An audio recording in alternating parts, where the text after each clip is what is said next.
Be prepared for this investigation to lead to prosecution. Have you received a letter from TV licensing with that at the top? Then watch this video.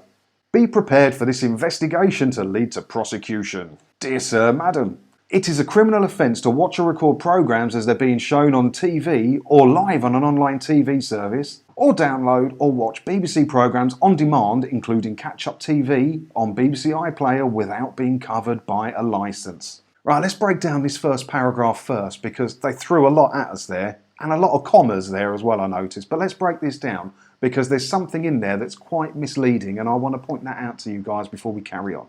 So after the live TV bit, it says here, or download or watch BBC programmes on demand, including catch-up TV on BBC iPlayer. Now, the comma's in an interesting place there, because it makes it seem that you can't watch BBC programmes on a catch-up service. But what they actually mean is you can't watch BBC programmes on BBC iPlayer. Now, if you're on Netflix, you'll find Only Fools and Horses, The Office, Bottom, loads of old BBC programmes are on Netflix, and you can legitimately watch them without a TV licence. You don't need to worry about it. BBC content found elsewhere online that's not on BBC iPlayer, you can stream on demand all you want without a TV licence. But they put a nice interesting comma in there so it doesn't look like it's just BBC iPlayer. Very misleading, and they're famous for doing stuff like this. They're a bloody nightmare. So you can watch BBC stuff that you find elsewhere on the internet, mostly like Netflix and places like that. As long as it's streamed on demand, you're not watching it as it's being broadcast. No licence required. Right, next part. This could be on any device, including a TV, desktop computer, laptop, mobile phone, tablet, games console, digital box or DVD VHS recorder.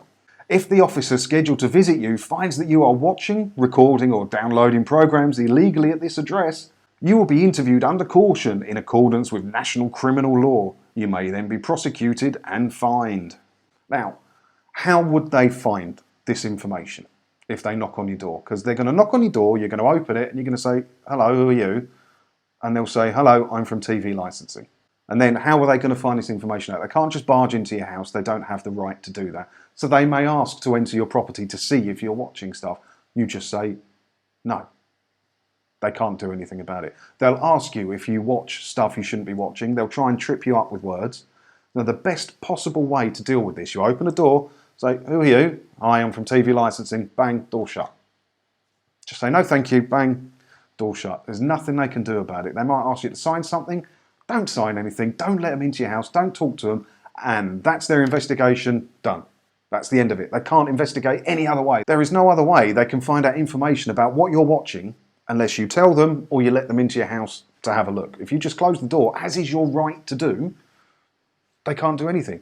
What to expect if you are prosecuted? The following evidence may be used to decide your case. Your interview taken under caution by an officer. As we just said, you don't have to speak to these people. There's no rules, laws, anything that say you've got to talk to these people when they knock on your door. Close the door, boom. That's that piece of evidence gone, because there is no interview, because you went, no thanks mate, and you shut the door. Right. Period of time the property has been unlicensed. It makes no difference. You don't legally have to have a TV licence. And you don't have to tell them you don't need a TV licence. You can just blank them and let them send you letters. You do not have to tell them that you don't require a TV licence. You can if you want to, and I say to people to do so. I personally do it because I don't get any of these letters that way. But you don't have to. Loads of people out there just blank them. That's where this letter came from. Someone just blanked them. So you don't have to tell them. So the period of time the property has been unlicensed, completely immaterial, because there's no law that says you have to have a TV licence. So that bit's bullshit as well. Next. Number of times we have written to you at this address, at least 4 times in bold letters. So what? It doesn't matter. You don't have to reply to these letters. There's no rules or laws that say you have to reply to their letters. So they can send 1,000,000 letters. You still don't have to reply to them. So again, nonsense. This is scare tactics. They're trying to scare you into paying for something you may not need, and it's a joke. Next up. The maximum penalty is a £1,000 fine plus any legal costs. Now that bit is true. The maximum penalty for being caught watching something you shouldn't without having a TV licence is £1,000. But what they're not going to tell you is that all the fines that are given out, if you add them all up, the average is about 170 to 180 quid. It's not that scary anymore, is it? It's almost the price of a bloody TV licence now, isn't it? So how's that scary? But they're not going to tell you that because they want you to be scared.